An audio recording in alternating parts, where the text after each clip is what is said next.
Mabuhay. Ah, we'll start.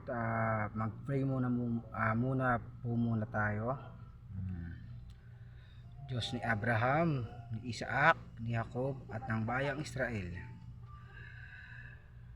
Nagpapasalamat po kami sa lahat at ibahagi niyo po ang totoong kagalingan, pangunawa at pagmamahal. Humingi po kami ng tawad sa aming mga pagkukulang at pagkakasala. Namamagitan na po namin ito sa Panginoong Kristo na siya ang Alpha at Omega. Sa inyo pong kasiyahan kung bakit nalalang ang sangkatawan. Ito po'y panalangin ng inyong banal na Espiritu Santo ay maaaring sulitin. Amen. So, bahagi natin ang totoong kagalingan. Ang totoong kagalingan sa pananampalataya, pangangalaga sa kalikasan at pagmamahal sa kapwa. So, internalize natin yon bilang isang naturopathic doctor. Ang diabetes ay nagmumula yan sa hindi pag-iisip ng maayos. Una, spiritual tsaka emotional.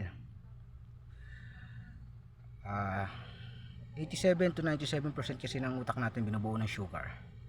Sa madalit sabi na nakagawin natin, saan mo ba ginagamit ang utak mo? Nasaan ba utak mo? Nasa talampakan. Yun. So, ang kagalingan regarding doon, sa tulad ng pagtuturo ng Panginoon sa Kristo sa dalawang pinakamahalagang utos na dapat natin ma-internalize, sa mahalin mo ang Diyos ng buong puso't isip, lakas at kaluluwa. Ngayon, paano mo mapapakita yung pagmamahal yun? Hindi naman natin nakikita ang Diyos. Ngayon, yun yung pagmamahal sa sarili at sa kapwa. Yun yung tamang balanse. Kung paano mo minamahal ang sarili mo, ganun mo rin mamahalin ng iyong kapwa. So, ang holistic na pagtuturo ng Panginoon sa Kristo, regarding yun sa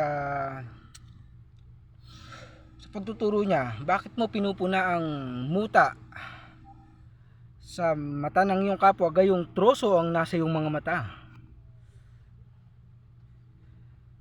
Yun po. Ngayon, hindi na troso,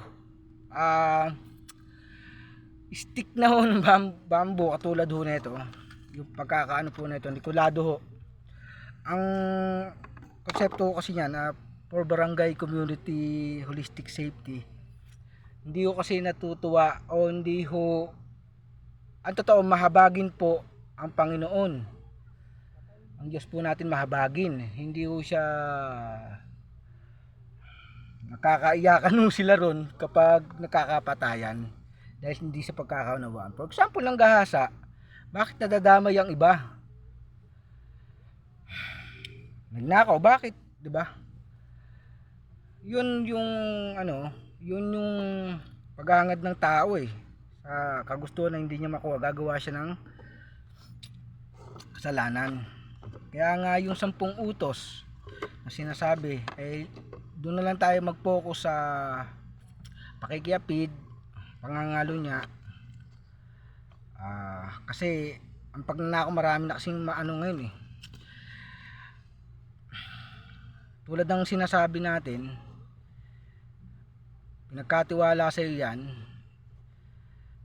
manage mo para sa kapwa mo. Kasi tulad ng Panginoon sa Kristo, bagamat sa kanya binigay ng lahat, pero yun, nagsakripisyo pa siya.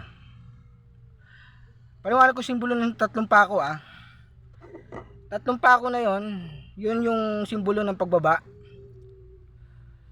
ng Godfather. So, katulad ng pinapaliwanag ko, ang mga anghel ba naman yan? Mga anghel nagsipag-asawa ng tao, di tao rin. Ano bang yan? Ano bang klaseng pag-iisip yan? Mapunta tayo sa realidad. Reality, nakapag-asawa ang mga anghel ng tao, ibig sabihin naging tao sila.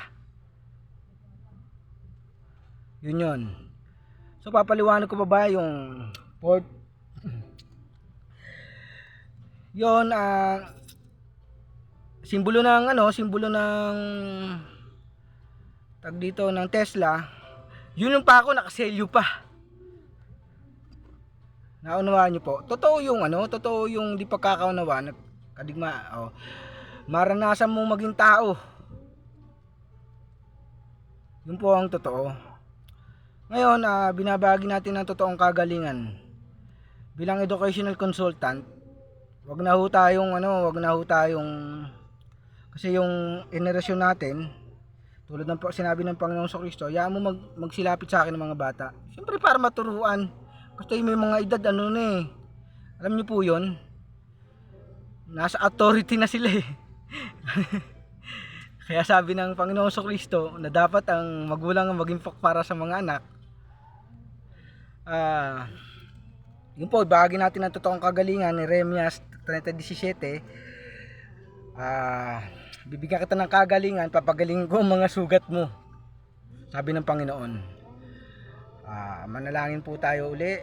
Panginoon Diyos ni Abraham, ni Isaac, ni Jacob at ang bayang Israel, maraming salamat po at nagkaroon kami ng pangunawa sa totoong kagalingan, pagmamahal sa kapwa. Ito pinamamagitan namin sa pangalan ni Jesus na siyang tagapagligtas at tagapamagitan at totoong daan at kaligtasan, sa pangalan ng iyong banal na Espiritu Santo, ang Alex Sublitin. Amen.